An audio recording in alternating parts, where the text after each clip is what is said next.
Hi, everybody. Smiles says hi, too. So, Smiles is getting bigger, as you can tell.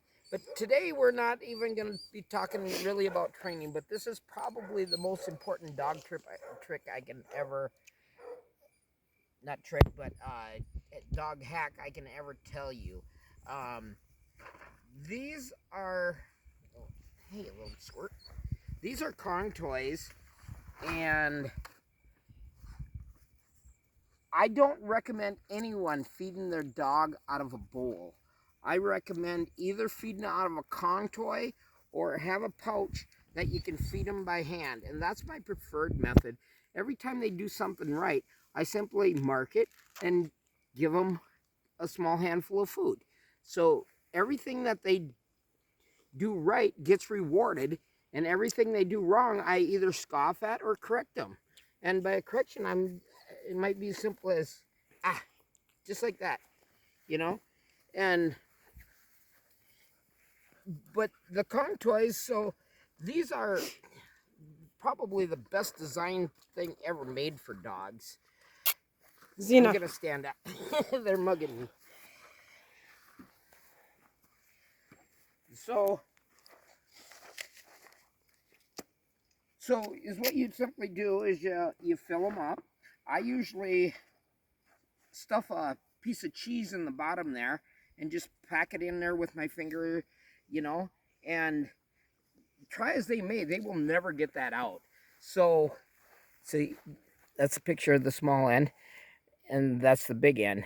And these squeeze down like that, and I don't have one with me right now out in the yard here, but they make them little doggy treats that when you squeeze them, you can force that in. So once these are filled up, They're actually little tiny dog bones.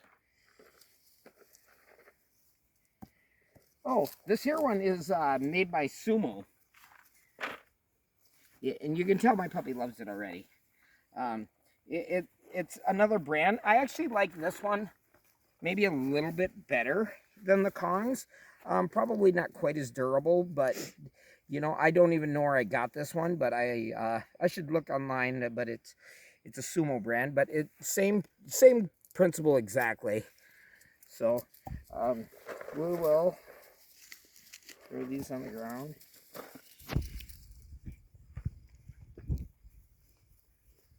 And just fill it up.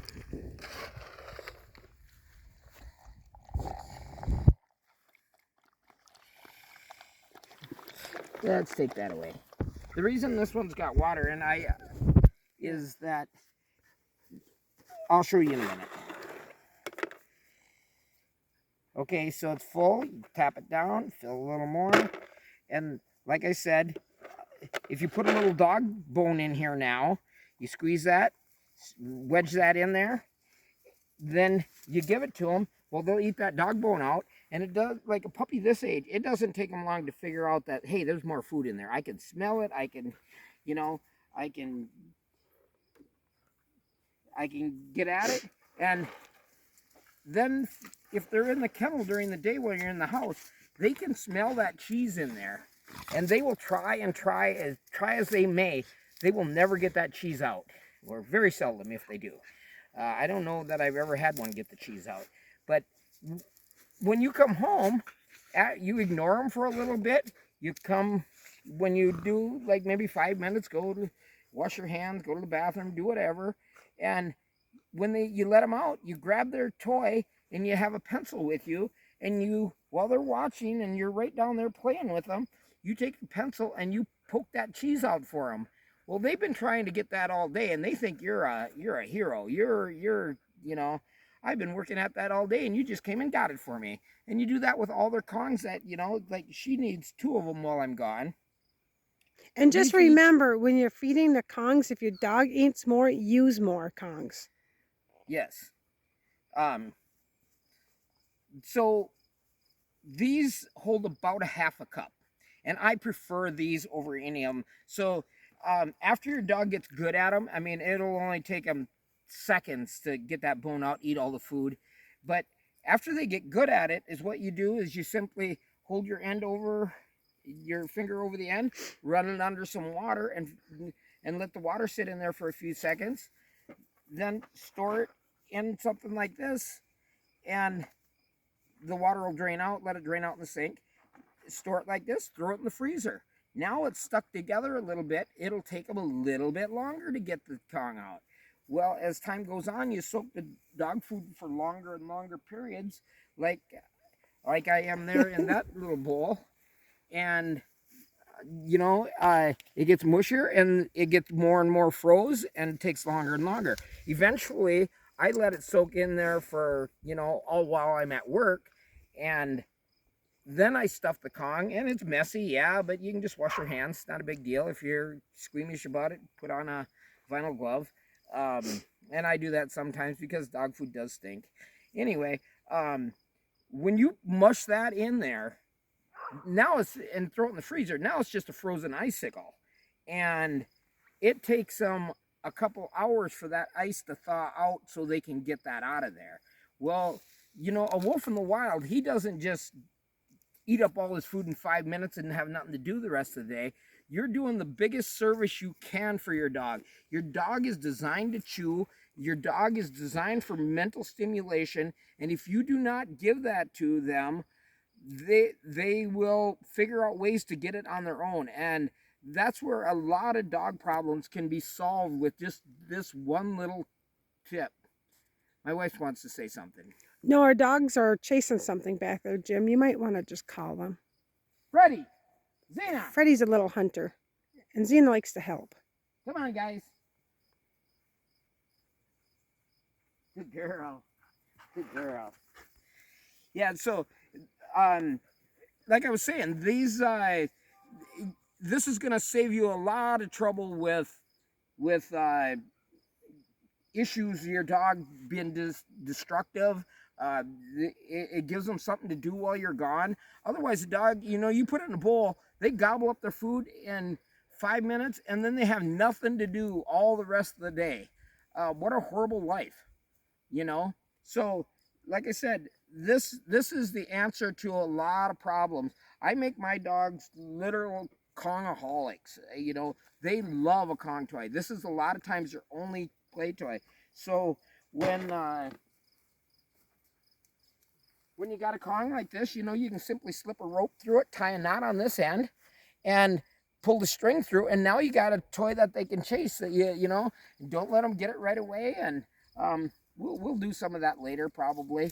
But everything is about a Kong. When they're chewing on something in the house, I take it away and give them a Kong. So you're not just being a bad guy. And a lot of times I'll have a neat little treat in there. Maybe a piece of cheese, maybe a piece of bologna, maybe sometimes a piece of steak or steak fat that we had left over from supper. But it is these things are absolutely indispensable to have a good dog, I think. They just have so many. They're designed so they bounce erratically when you throw them. So everything about them is very well thought out. They're the most underutilized tool ever. And like I said, if you're not using your food as a reward, you're missing a huge opportunity in training. Everything doesn't have to be a drudgery. I typically teach my dog at least 2 different ways of doing it. First, I teach them with positive reinforcement, and then I will hook a leash to them and make them do it, physically, but not until after they already know it. But most of the time I try, if I can think of 3 ways to teach it, I do it 3 ways. Sometimes I use body pressure to get them to go where I want.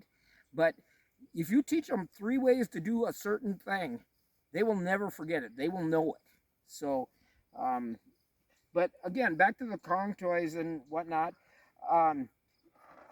Pick yourself up a couple of these. Like I said, I really like these hold half a cup, and for most dogs, I simply throw them in a pail or something like this. It holds 4 of them easily, and you should see my freezer. I mean, it's full of Kong toys, because so if you're feeding your dog 2 cups, you simply fill 4 of these, and you can give them 2 before you go to work and 2 when you come home. So I usually take my dogs out and feed them out of a pouch because I want them to, you know, reward the good behavior that they do all the time. It's the funnest thing you'll ever do with your dog. I mean, after your dog is used to that kind of thing, they will literally offer behaviors because in their mind they're training you instead of you training them. Look, when I sit, I get a treat. You know, watch. I can make this dummy give me a treat for laying down and rolling over. You know, I mean, it's fun for both of you. So, and literally, any behavior a dog can do, you can do with that method. So, you know, I catch my dogs doing silly things all the time, and I just reward it every single time. It's what we call capturing. You know, instead of luring them into a position, I capture the behavior, and you know, literally, there's things that you could never possibly lure a dog into. Um, that you can capture because they just do it naturally. And the more they do it, any behavior that you reinforce will happen more often. Any behavior that you discourage will happen less often. It's just the law of the land. So anyway, that's really all I wanted to say about it. But really, you guys, it's going to save you a lot of trouble with feeding the dog out of a pouch in your hand and using these Kong toys. So we'll be back next week again.